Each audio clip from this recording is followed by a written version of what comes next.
Mother's Love Gives Trial Its Great Scene. Atlanta, Georgian, August 16, 1913, by L.F. Woodruff.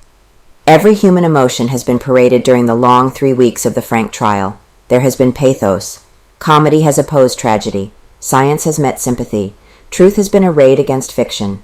Negro has conflicted with white. The erudite Arnold has matched wits with the thick-lipped, thick-skulled Conley. Luther Rosser, stern, determined, and skillful, has had to try to meet the machinations of a brain of a cornfield Negro, Newt Lee. Hugh Dorsey, young and determined, Frank Hooper, smiling and ambitious, have breast to breast encountered the battles of Rosser and the rapier of Arnold. There remained but one thing, the dramatic touch that sends the violins trembling a high crescendo and the hearts of the audience beating a long roll in double time. It was furnished during the past week, the mother's part. It was furnished by the person that a Belasco would have picked for the part. The touch was added by the person to whom the trial means more than a seat in high heaven, a woman whose son is on trial for his life. The stage had been appropriately set for the dramatic effect. The audience had a man of unquestioned wealth back of him, with a little girl of the common masses of the common people called the victim of his degenerate lust. Atlanta's most noted criminal lawyers confronted a young prosecutor and a young lawyer who was seeking the accolade of the bar.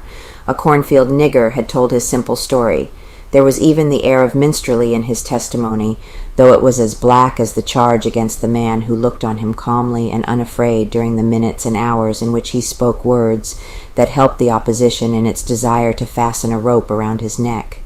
This same man had sat coolly when another Negro, a being of a different type, had told a story as sinister as Satan, as awful as the wrath of Jove. He sat, and without a noticeable change of expression, heard this being accuse him of a deed as dark as murder, and although this ordeal, a woman had sat near the accused man. Her eyes had faced his accusers. They had faced them boldly. Her bearing was remarkable. The last straw. But a straw will break a camel's back, the old saw declares. The straw fell, and the camel's back caved as dynamite destroys. But the break came unexpectedly. Ashley Jones, an insurance man, had told of Frank's good character on the witness stand. He paused for cross-examination. Solicitor General Dorsey asked him if he knew of any acts of perversion Frank had committed. Then the volcano that had been dormant for ages became active. Then the race that has endured martyrdom broke its silence. Then the mother, who believes in her heart that her boy could do no wrong, spoke. He never heard such a thing, and neither have you, and her voice was blazing when she spoke it. Then the drama was furnished. The audience rose from the seats. Eyes were fixed, breaths were shortly drawn, seconds seemed hours. It had taken mother love, the tenderest of all passions, to furnish the incident that had really stirred.